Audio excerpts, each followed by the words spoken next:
I'm Zach Harold with Adventure Off Script, and in this DIY project, I'm going to show you how to take these materials and this entire mess and turn it into this, all in just a weekend. So stay tuned and let's do this project together.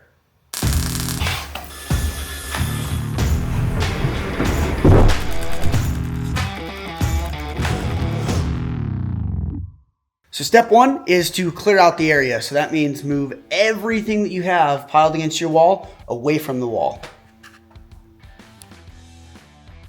Step two, we got to prep for drywall. So all of the insulation, the spray foam insulation that is seeping out along the top of this wall, all of that needs to be removed so that the drywall is able to sit flat against these studs. As far as removing the spray insulation across the top, I found a couple things work well: a claw hammer, a razor knife, and sometimes just a screwdriver. Another thing you want to do while you're taking that spray foam off is make sure that there's not anything protruding from your studs that's going to poke through the drywall. For example, some of these joists, these brackets. So I have to make sure that those are nice and flat in there, or else all they're going to do is poke holes through the side of my drywall and make my drywall a pain in the butt to put up. Things like this. See those right here?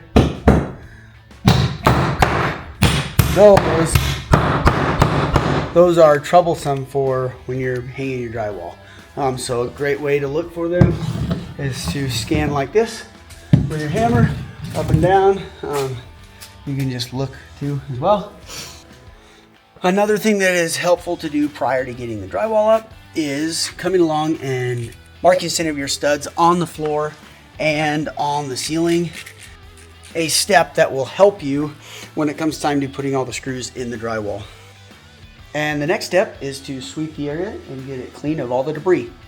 One thing to note prior to putting up all the insulation is if you want more outlets installed along this wall, it is easier to decide where you want those now, drill the holes through the studs, and run your wires now, as opposed to when you have the insulation and the drywall up. So if you want more, do that now, just because it's easier. Now what I'm gonna do is I'm gonna drill a couple holes in these studs.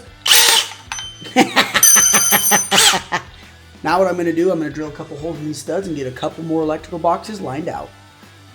I got the stuff needed to run my electrical wire, so let's get after it. One thing to note when you go to put this electrical box on here, you want the electrical box to be flush with your drywall.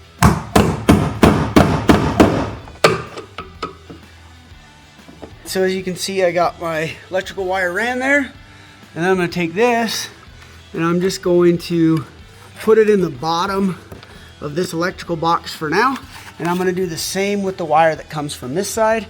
That way, when it is time to actually connect these things, all I need to do is remove this and I can connect both of these outlets without having to remove any drywall or anything like that. When you go to cut this stuff off, you want to make sure that you have enough of it that you're actually able to wire stuff in. Now that I have those extra wires ran, I am going to put the insulation up. For this, you're going to need a ladder, the insulation, some type of knife, and some type of staple gun or something along those lines to hold the insulation up to the wall. You can pre-cut your insulation pieces if you would like. So I'm sitting at 9 foot 11 inches. So now what I'll do is I'll just roll the insulation out on the floor and cut it on the floor before putting it up on the wall, so I don't have to cut it while it's hanging there.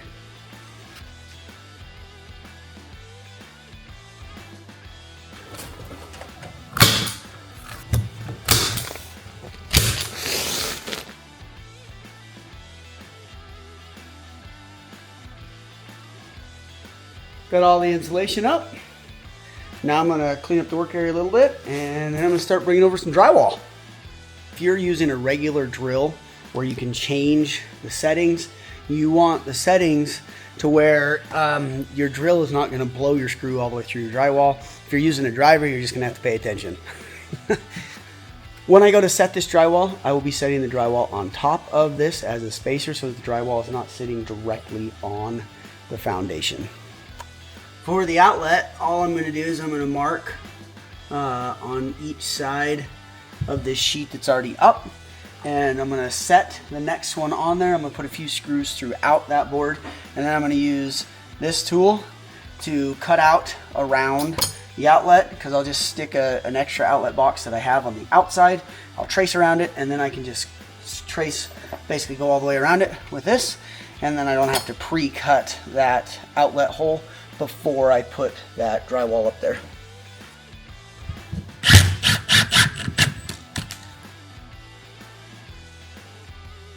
As you can see, I got my 8x4 pieces of drywall up, and now all I have is this top section. You can cut 4-foot wide sections, and you can put them directly above these 8-foot pieces, or you can lay it horizontally and cut them at 8-foot lengths and put them above there. So you have a couple options, but do whatever is easiest for you and is going to work best for your project.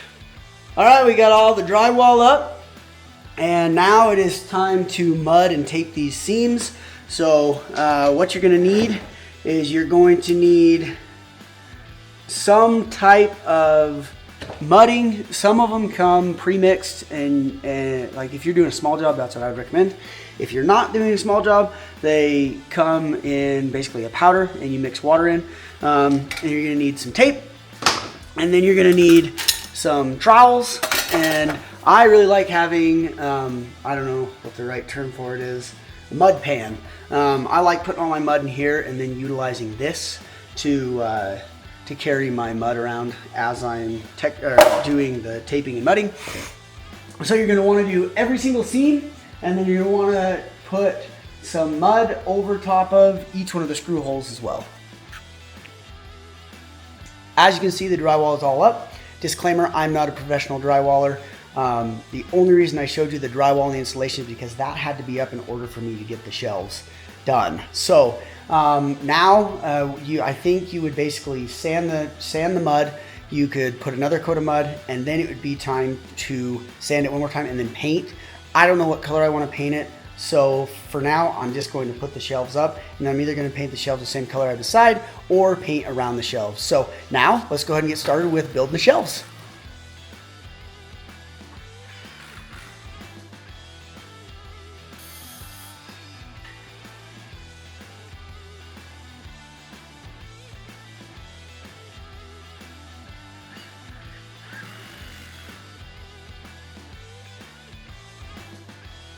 All right, I got 1, 2, 3, 4, 5 rows of shelves, and I'm just waiting on Home Depot to open. So what I'm going to do is I'm going to frame in where my pegboard is going and my bench that's leaning over there against the wall.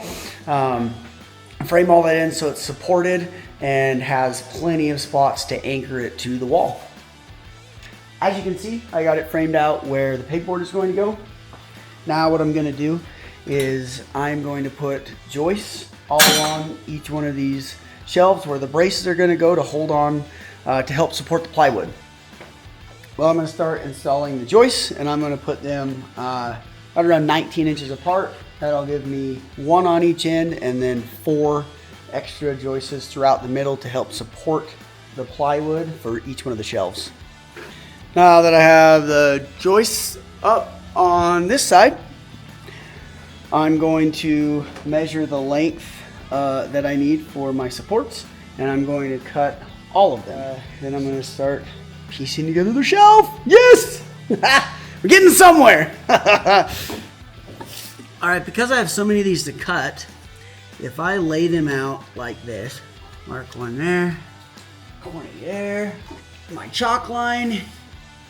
Now, all of these are measured at 20. I can cut them all much faster like this with my skill saw, as long as I'm walking on them while I'm cutting, because I don't have a chop saw. So being able to cut them like this speeds up the process. All right, I've got the start of my first shelf. That's the first support brace. Here's the other end support brace. Both of those support braces are level, and that's going to allow me to put my front board on just like this, all the way over to there. so that it remains level, and then I can put my uprights.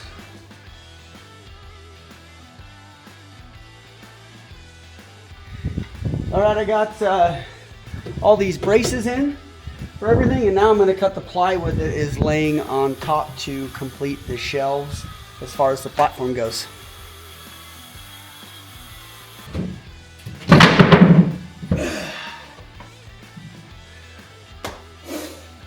So, now that we got that one in there, that's what I'm going to do. I'm going to rinse and repeat. Boom, boom, boom, boom, boom. And then I'm going to build this exact same thing on the other side. So on this side, I pre-drilled the top and then put a screw through there rather than using joists. I think the joists are probably overkill. So on this side, I just decided to not use the joists. But if you're going to put a lot of weight on your shelf, then maybe the joist is the way to go for you. All right, now that I have all of my braces up, what I'm going to do is I'm going to put my front boards for my shelf on all of them, and then I will put my uprights as well. So what is up next is I have a block right here to support the top shelf, because I have to trim this down so that I can put a 2x6 across here so that my sliding door has a spot to anchor the rail to. So by putting a block here and cutting this slightly lower, that allows my 2x6 to sit flush with the uprights so that the door will slide right along all the uprights. I got the garage cleaned up quite a bit, and now I'm going to start putting my pegboard up.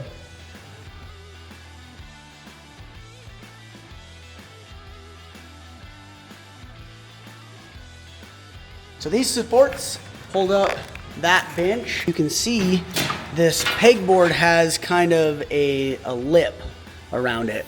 So if I don't put something like this 1x4 back in behind where the supports for the bench are going to go, when I tighten the screws down holding the supports to the wall, it's just going to crunch the pegboard into the wall. I'm going to go ahead and put up my spacers, and then I'm going to finish putting my pegboard up, then I'm going to put my supports on, and then I'm going to put the bench up.